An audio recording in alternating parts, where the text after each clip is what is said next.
y'all, so in front of me today I have this 2012 Chevrolet Tahoe LS. Now this is the third generation for the Chevy Tahoe, or the full-size Chevy Tahoe. Rides on the GMT 900 platform, which served the basis of pretty much all of GM's full-size trucks and SUVs. There were a variety of siblings, just like the GMT 800. We had the Suburban, the Silverado, Avalanche, Yukon, you know, you name it. First year of the GMT 900 Tahoe was 07, with 14 being the final production year until it got replaced. Throughout its production, there were a variety of improvements done, especially with the powertrain. Early years still made do with a 4-speed automatic. Later years got upgraded to a 6-speed automatic, which really did help wake up this thing. I think 2009 was when they introduced the 6-speed. Overall, these are good-looking SUVs. They don't look or feel old, but, you know, this is an 11 or soon-to-be 12-year-old truck. Really doesn't feel like it. Nice examples really do hold their value. And GM's full-size SUVs were pretty much the go-to options in terms of what the domestics had to offer. The Dodge Durango and Chrysler Aspens were crap. The Ford Expedition got ruined with the 3-valve 5.4, which has been a disaster of an engine. And then they got the EcoBoost V6s, which also had durability issues. Overall, these were fairly reliable SUVs, with exception to the implementation of active fuel management in this body style Tahoe. And that's just GM's fancy language for cylinder deactivation. And the improvements in fuel economy is so minuscule, and it's just not worth, you know, all the additional technology and complications that GM added to it. So most owners just end up tuning it out or plugging in a little module via the OBD2 port to kill off that system.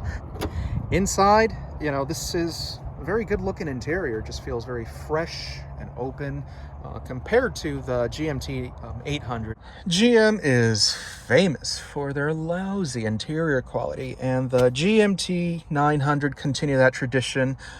These trucks, after just a couple of years, their dashboard started cracking up here on top by the airbag. Same thing in the Silverado, which had a different style dashboard. Those things just fell apart, and it's very common to see these things with cracks everywhere or big chunks missing. Just check out my video of the cracked dashboards from many years ago. Many owners or dealers resort to either replacing the entire dash assembly, or they put a cap like this one. I think this has a cover lay on top, as you can see here. It just goes over the cracked dashboard and the defrost vent panel and really makes your dash look like new again. Everything is just a hard textured plastic, and nothing really screams high quality. Typically these buttons and whatnot just fade away, and the ones that have the digital climate control you know, basically start to look like a Simon game. But at least common areas that you touch or rest your elbows, like the armrest here and on the door, at least that's padded. This does not look like to be the original door panel to this one. As you can see, the color's a bit off. Looks like it came off of like a, I don't know, an Escalade or a Denali, because you can see the original door panel over there. It's still padded. This likely happened because these have a tendency of breaking underneath. Armrest is just built on a plastic base, which tends to break, and it's built into the pull handle, which, you know, most big Americans, when they slam their doors, they just yank on them and eventually break them. But besides interior quality, for being an LS trim, this truck is fairly well equipped. It's got power windows, power locks, power mirrors, power adjustable pedals, which you can see the buttons down here, backup sensors, stability traction control, dual zone climate control, in-dash 6-disc CD changer with aux and USB here in the console. Start this thing up.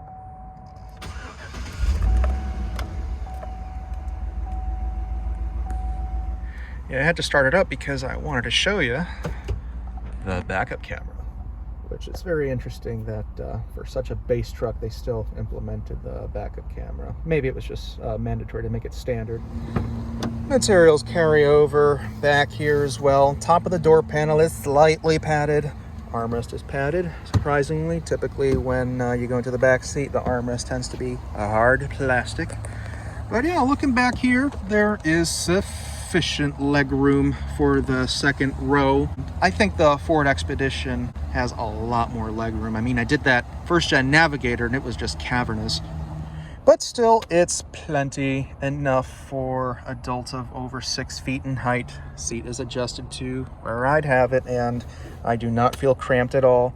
You can see back here you have adjustments for the rear HVAC system. You can hear that thing going on full blast, temperature adjustments, and you can also mess around with the radio as well. Plug in your headphones and the squeaky cup holder.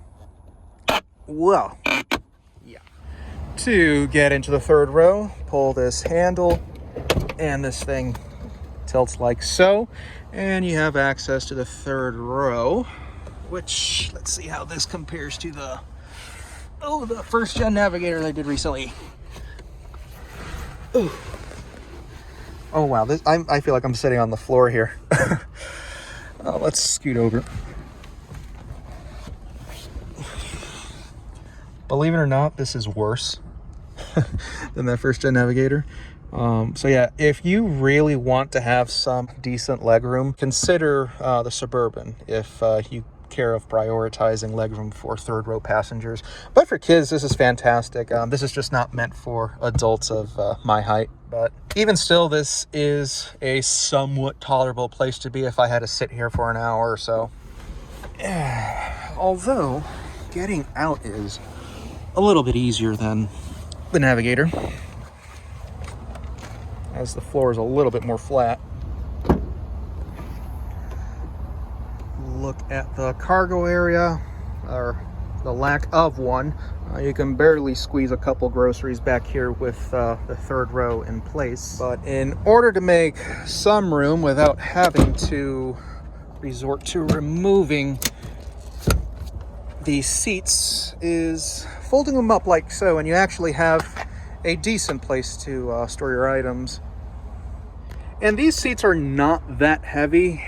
A woman can also tug it out. Just pull on this handle and it'll just slide out, which I'm not going to take it out, but you get the idea.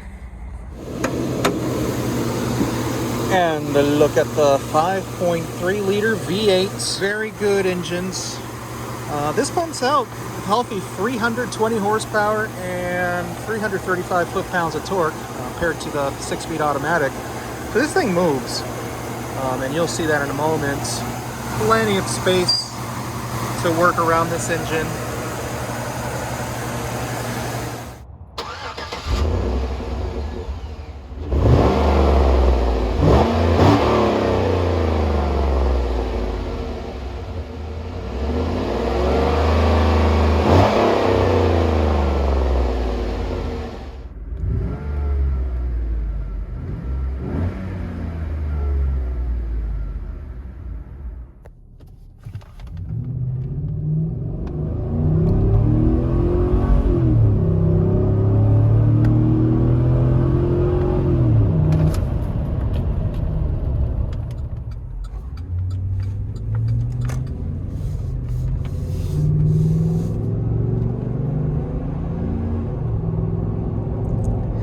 It really does have a very nice growl, and this 6-speed automatic really keeps it on point.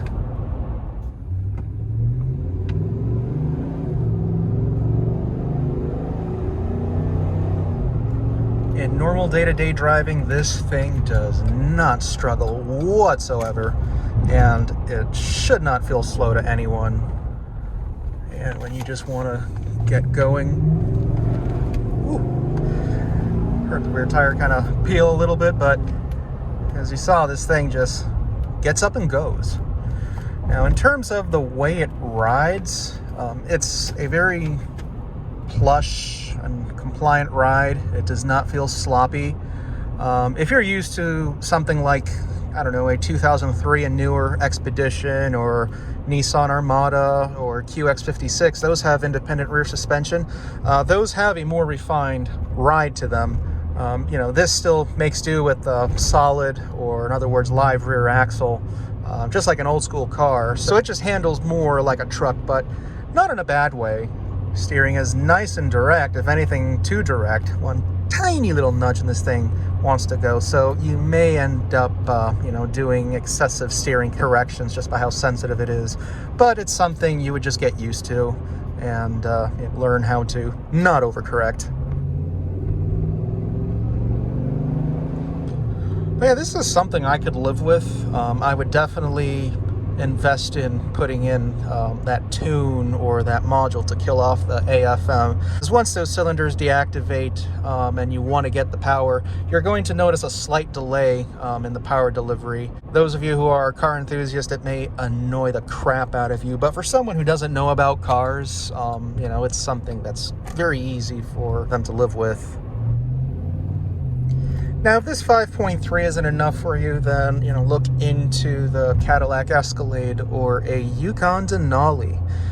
Those have a 6.2 liter V8, so yeah, it's a substantial upgrade in terms of power. But for most folks, this 5.3 should be more than enough to get you around. In terms of passing power, it's not a struggle. I mean, just put it down and this thing just... In the household, we do have a 2006 Cadillac Escalade ESV with a 6-liter, and it's paired to a 4-speed. And if anything, this feels as quick as that, even though that Escalade has the 6-liter. But yeah, overall, these are very civilized SUVs to live with, and it should be a nice ride for anyone. Mannerisms overall are very nice. But yeah, if you're looking into a full-size SUV, I highly recommend the Tahoe over an Expedition, just mainly because of the reliability. Even though the Expedition has a better interior quality and better ride, it's just that the reliability of the Tahoe just tops the Expedition. And when I mean Expedition, again, it's the 2005 and newer models. And again, if you want more room for the third row and want a usable cargo area without having to fiddle with the third row, then consider the Suburban. But yeah, guys, that's all I've got for this Tahoe. My phone's at 4%, so I need to wrap this up. As always, guys, thanks for watching and stay tuned.